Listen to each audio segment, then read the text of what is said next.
ई गार्जियन जी के आदेश वक्त के दिल में बढ़ेला बेचैनी हल्का हल्का ये गोरी वाह वाह। अब ये गुरु जी हमरे कहिए कि आज के लोग गावत है वही रे जगह दाते काट लिए राजा जी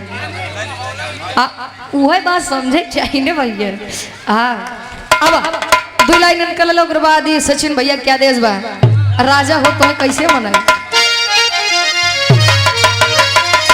क्या बात है।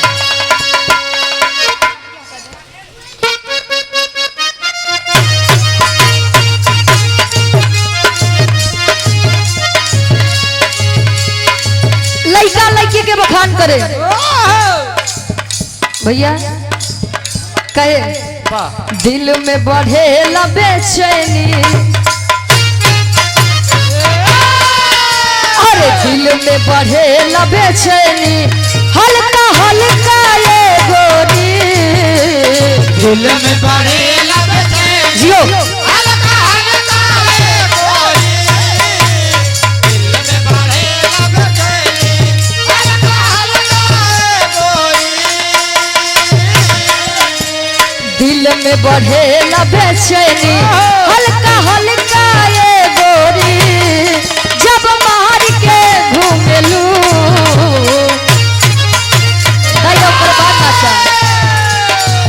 जब मार के घूमेलू लिपस्टिक न लगाए गोरी जब मार के घूमेलू जब मार के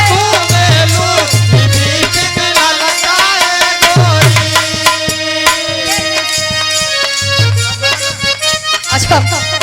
एक काम करा दे लो करे बाद नाचिल हाँ रुचि मंच पे नचती ना लेकिन नचाई देती अब देही अपा डाले लू दुपट्टा अरे देही अपा डाले लू दुपट्टा मखमल का ये गोरी देही अपे डाले लू दुपट्टा मखमल का ये गोरी देही अपे डाले लू दुपट्टा मखमल का ये गोरी अरे देही अपा डाले लू दुपट्टा मखमल का ये गोरी जब मार के घूमेलू जब मार के घूमेलू लिपस्टिक जब मार के घूमेलू जा जा नीचे जा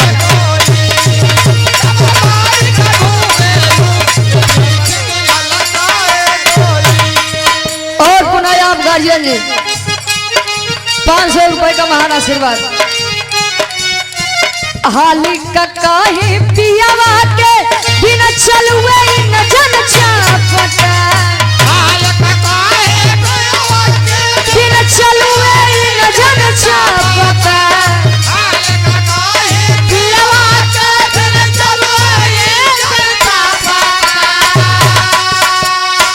अरे हाली का काहे पियावा के बिना चलुए न जन चापटा नया नया ड्राइवर हो अरे नया नया ड्राइवर हो अरे नवे धोई धोई दावता जियो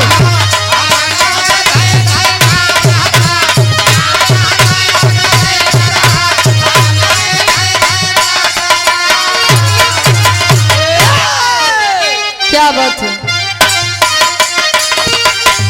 इस सचिन भैया के फरमाइश बा हाँ अब जितना गाय उतरेगा अच्छा फेसबुक के पूरा सुनिए करवा ले भाई यूट्यूब के माध्यम से फेसबुक के माध्यम से वाह इंस्टाग्राम पर ले ई गीत के हमारे आवाज में आप लोग बड़ा प्यार दुलार सम्मान देते हैं वाह देखिए थे चैनल वाले के एक दिन में मिलियन मिलियन पहुंच जाते हैं हमारे वाले पढ़ाई जाते कहे अब रुक जा भैया अब वो सब जाए दे उम्र 55 दिल 55 वही हाल सचिन भैया हमारे देखा आज के जनरेशन है बड़ा बढ़िया गीत के फरमाइश करे हैं लड़के आज के समय झूठे बदनाम है ऐसी ज्यादा था हाँ बूढ़े पगलान है। जलाल गुरु जी हाँ माना था कि नहीं बात हाँ डाई लगा लगा के कहे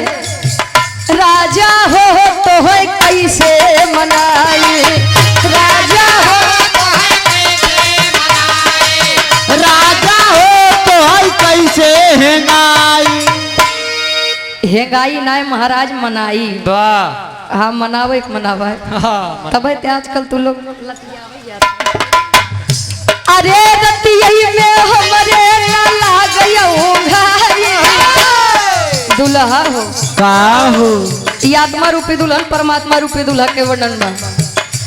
अरे रतियई में हमरे ना लागयो घाई राजा हो तो है कैसे मनाई राजा हो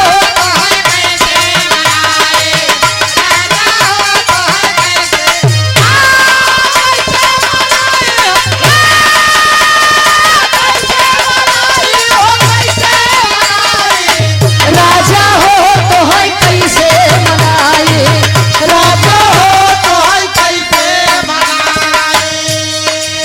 आदरणीय परम सम्मानित धर्म के हमारे बड़े भैया आप सोनैता से भावी ग्राम भावी प्रधान पद प्रत्याशी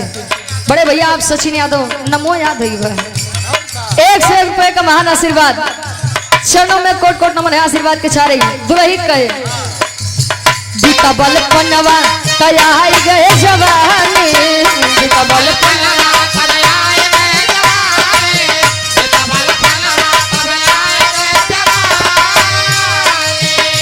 अरे रही रही के अरे रही के सजिया पे अंगड़ाई राजा हो तो है कैसे मनाई राजा हो तो है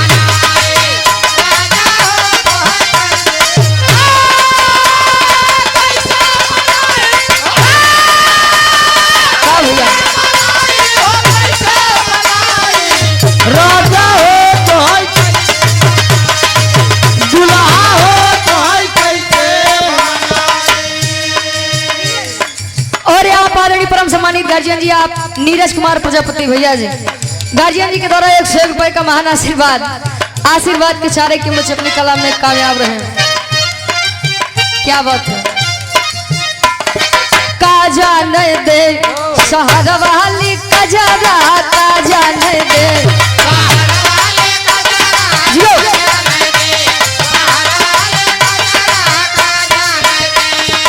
आन के बलमुआ के सेज पे सुतावे आन के बलमुआ के सेज पे मुतावे आन के बलमुआ के सेज पे मुतावे सुतावे सतईलाल एडवोकेट साहब चंदनहा से आप गार्जियन जी के द्वारा 51 रुपए का महान आशीर्वाद आन के बलमुआ के सेज पे मुतावे अच्छा इसी ग्राम के निवासी आप दरोगा प्रजापति जी 51 रुपए का महान आशीर्वाद आन के बलमुआ के सेज पर सुतावे मतलब अपन लड़किया तब तो मोता थे जब लड़किया छटवा रहा थे तब बिस्तरा मुतबो तो उसी बढ़िया के बताई पाई हाँ वो सब नहीं जाना था तो ही बताओगे तभी जानिए तो काहे न अच्छा दरअसल वो गुरु जी के बीच वाले बजवा रहे ना बीच वाले हैं हाँ अब तो हार बजावत है आगे कभी लिखत है दुल्ही बतावे दुल्ही अपने लड़कियां बदे बतावे कैसे आन के बलमुआ के सेज पे सुतावे जियो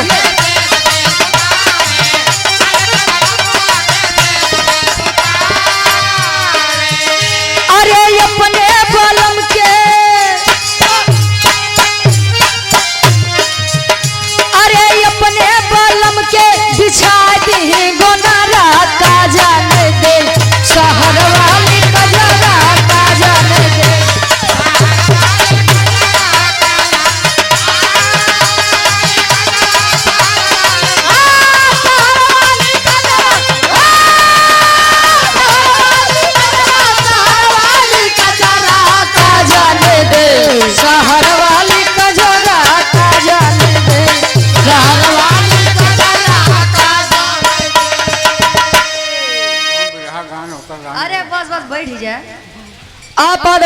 सम्मानित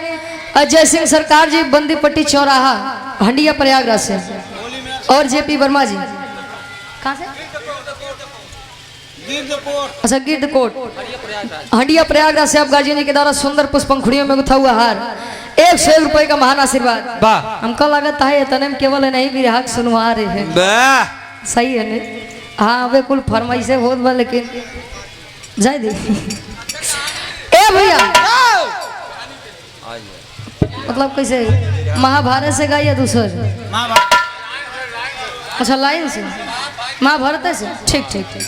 अरे बिल्कुल, कहाँ हम भागत हैं महाराज।